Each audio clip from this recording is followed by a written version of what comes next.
Salut, c'est Chris, bienvenue sur le podcast qui te parle d'apnée, de lifestyle, de développement personnel, de santé, de bien-être et de voyage. Alors aujourd'hui je suis arrivé à Lombok, enfin à Lombok en Indonésie, et je voulais te parler, on me pose souvent la question en fait, pourquoi je fais de l'apnée et comment je suis arrivé à faire de l'apnée. Donc voilà, je voulais t'en parler aujourd'hui dans ce petit podcast pour te donner un peu plus d'infos sur tout ça. Alors il faut savoir que pour moi l'apnée c'est pas... j'en ai jamais fait, ça fait 4-5 ans que j'en fais. Avant ça, j'ai jamais passé beaucoup de temps dans l'eau aussi, en piscine, beaucoup de temps quand j'étais gamin, mais j'ai jamais sinon passé beaucoup de temps dans l'océan, dans la mer, etc. Sauf quand j'étais...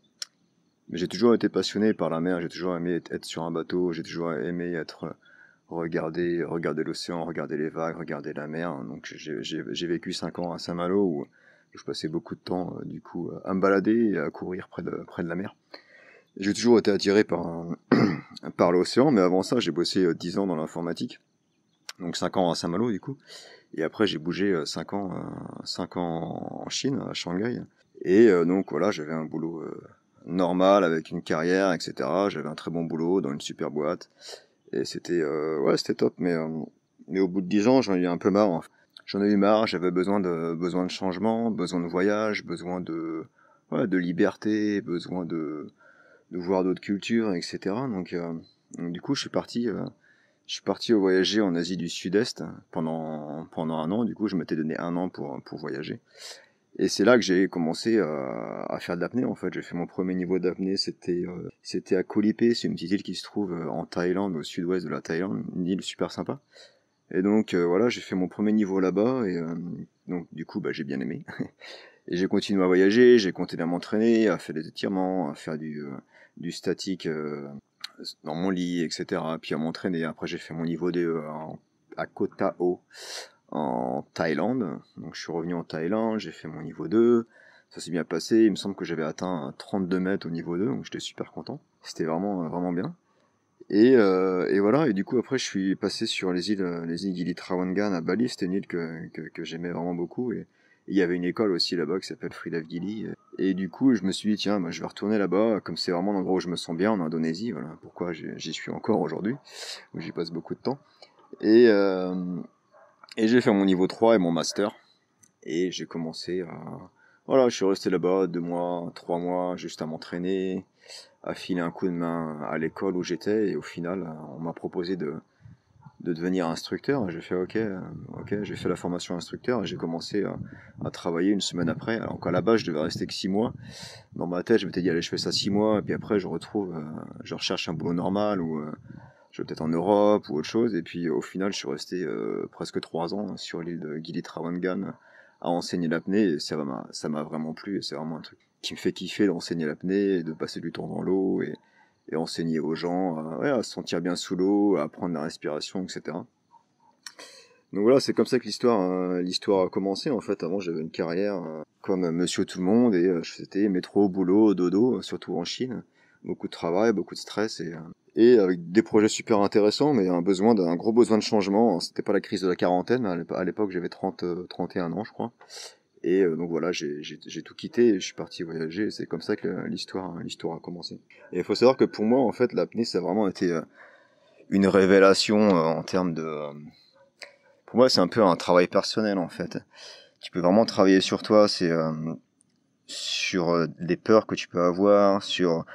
Moi, quand j'étais gamin, j'étais assez timide ou introverti. Alors, pas timide, mais avec les gens que je connaissais pas, j'avais du mal à aller engager la conversation. J'avais beaucoup de mal. J'avais même très peur de parler devant un groupe de personnes. Même dans mon travail, pour moi, c'était un gros problème. J'avais toujours cette peur de parler devant tout le monde, du coup ça me bloquait souvent pas mal de fois. Un manque de confiance en moi aussi, et voilà, et pas mal de stress, du mal à gérer mon stress, beaucoup de mal à dormir le soir avec le boulot. Quand tu penses tout le temps, tu réfléchis tout le temps à ce qu'il faut faire le lendemain, t'as toujours plein de problèmes, surtout dans l'informatique, tu passes ta vie à résoudre des problèmes en général. Bon, il n'y a pas que ça, mais bon, c'est beaucoup de ça. Et du coup, j'étais pas mal stressé et pas très bien dans ma peau, en fait. Quand j'ai commencé à faire de l'apnée, tout a changé, en fait. J'ai appris à bien respirer, j'ai appris à... c'est un challenge mental aussi, d'essayer de pousser un petit peu plus profond, petit à petit. de bosser sur la relaxation, de bosser sur le mental, sur le lâcher prise. Et donc du coup ça m'a vachement aidé là, cette année de voyage, elle m'a vraiment transformé, et du coup c'est pour ça que j'ai continué là-dedans en fait. Et voilà, pour moi c'est vraiment été un gros travail sur moi. Par exemple, avant de devenir instructeur, comment proposer de devenir instructeur, sur le principe je trouvais ça plutôt cool, plutôt vraiment sympa, tu l'instructeur qui donne des cours, qui passe sa vie sur le bateau, dans la mer, etc. Mais j'avais un petit peu peur enfin j'avais même pas un petit peu peur, j'avais même super peur de donner des cours, de parler devant des gens, et encore plus en anglais. Et donc du coup pendant quelques temps, pendant une semaine ou deux, je dis je sais pas si je vais le faire, etc. Et j'avais cette peur surtout de parler devant les gens et de pas pouvoir réussir en fait. Et un de mes potes m'a dit, hey Chris, il faut que tu le fasses, c'est comme ça que tu vas travailler là-dessus. Tu vas voir, ça va te faire vachement bien et tu vas kiffer. Et puis essaye, et si ça marche pas, bah tant pis. Et donc je me suis dit, ok, let's go, let's do it. Et du coup j'ai fait mon cours d'instructeur, donc ça s'est bien passé. Les premières présentations, j'étais un peu stressé, etc. Les premiers cours, un peu stressé, normal. Et puis voilà, et petit à petit, bah tu prends l'habitude, t'es de plus en plus à l'aise. Et maintenant, j'ai plus aucun problème à parler devant des personnes et à faire mes cours d'instructeur, d'apnée, de respiration, etc. Et maintenant, je kiffe quoi, je kiffe faire ça quoi.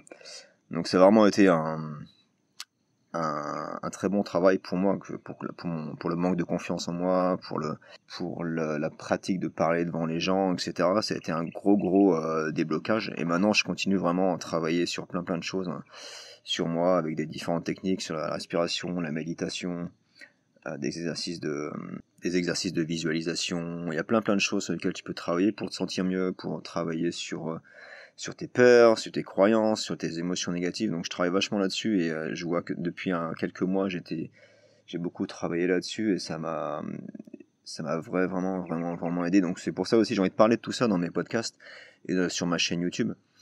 Donc je vais faire des vidéos ou des podcasts en fonction du sujet, pour partager mon expérience sur tout ça. Si ça peut aider les gens, c'est cool quoi.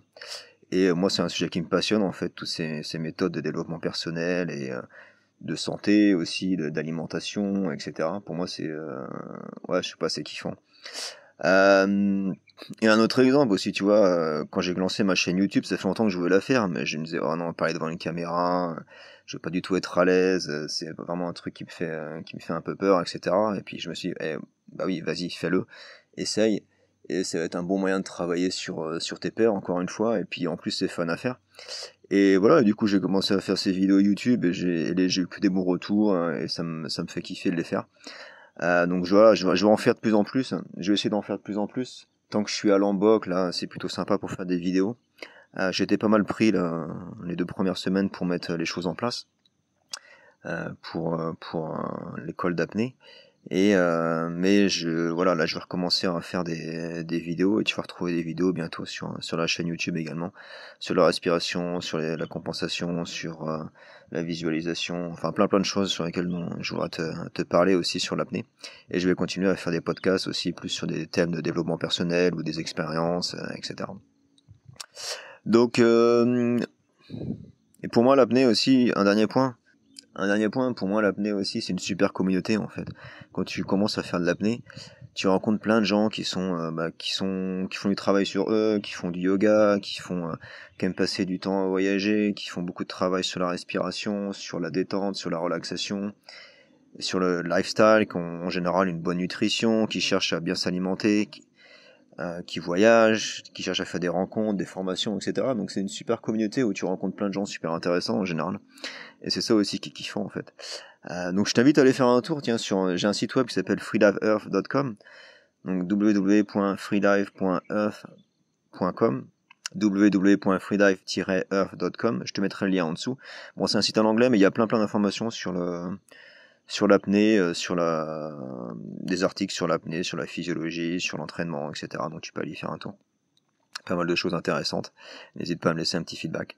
Et je te mets aussi dans le lien, si tu as des questions, j'essaye de mettre les questions, de mettre toutes les questions dans un seul formulaire, parce que sinon je m'en sors pas. Donc tu peux cliquer sur le lien en dessous, il y a un formulaire pour poser tes questions. Donc tu as juste à rentrer ton email et tes questions. Et j'essaierai de te répondre dans un prochain podcast ou en vidéo. ou alors par email s'il le faut. Et tu peux aussi t'inscrire sur ma newsletter pour pouvoir savoir les prochaines dates de mon cours et savoir aussi quand les dernières vidéos vont sortir. Sur ce, je voulais juste finir par une petite citation que j'avais trouvée vraiment sympa, que j'ai trouvé dans un café. Donc c'est une citation en anglais, je vais la traduire après en français.